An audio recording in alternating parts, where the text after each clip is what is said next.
آبادی ظاهرا این منزل 4 است. هادی هم به من قول داد که در این منزل او را ببینم، پس باید عجله کنم.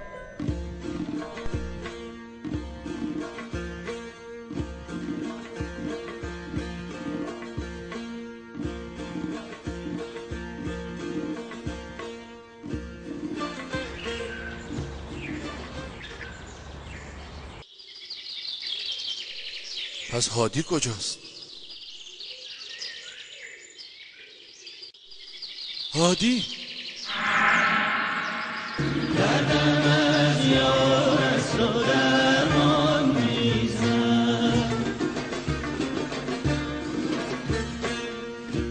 دل فدای او شد و جان میزن.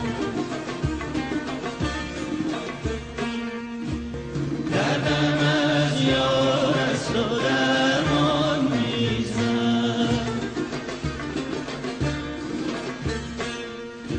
دل فدای او شد و جان میزن.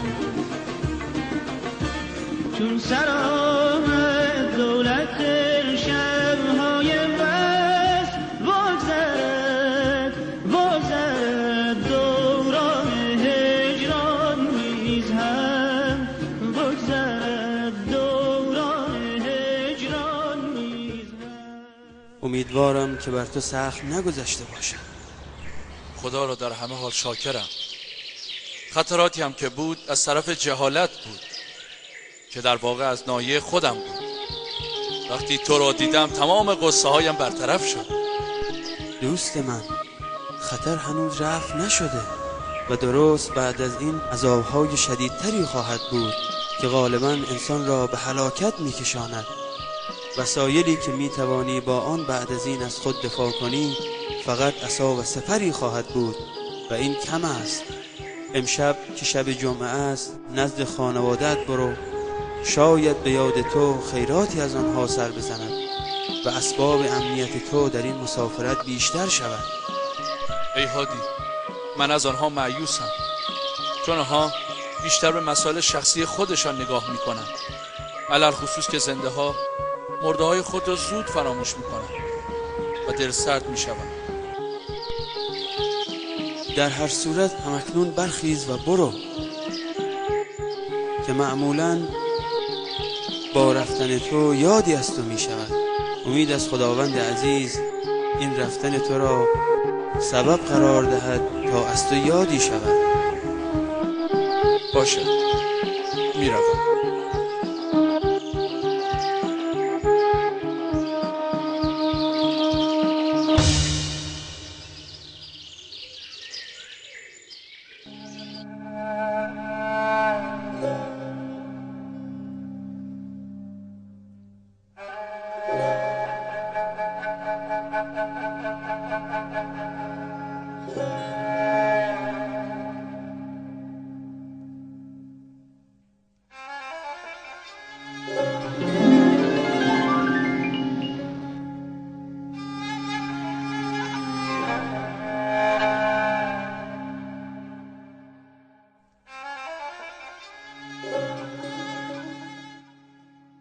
خدا پدرتان را بیامرزد. در زمان حیاتش خیلی راحت بودیم، هیچ وقت بچه ها گرسنه نمیخوابیدن. خدا بیامرزدش. یعنی چی؟ اینها چرا وضعشون این گونه است؟ زمان حیات من آنها خیلی احترام داشتن، اما اکنون خبری نیست، کسی به یاد آنها نیست. ظاهرا امور معاش آنها نیز مختل شده. بچه ها چقدر ژولیده و پشمرده شدن. خدایا بر اینها و بر من رحم کن.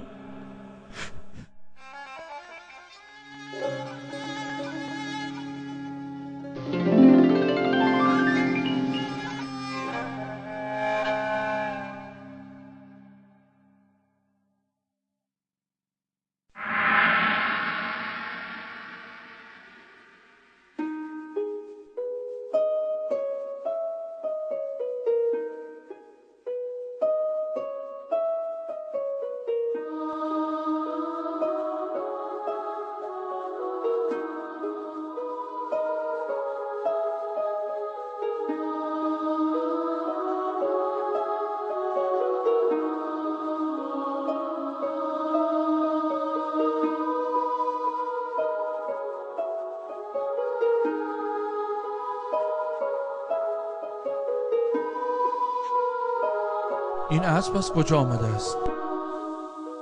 عیالت این را برای تو فرستاده است و این رحمت حق است که به صورت اسب در آمده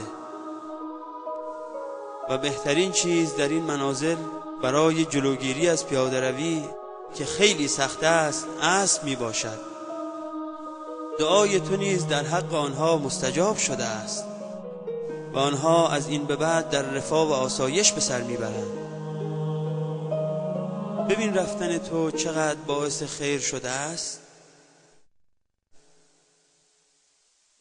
خود را آماده کن که وقت رفتن است. گفتی به کجا می روی آخر ز برم، هر جا که روی باز گرفتار منی.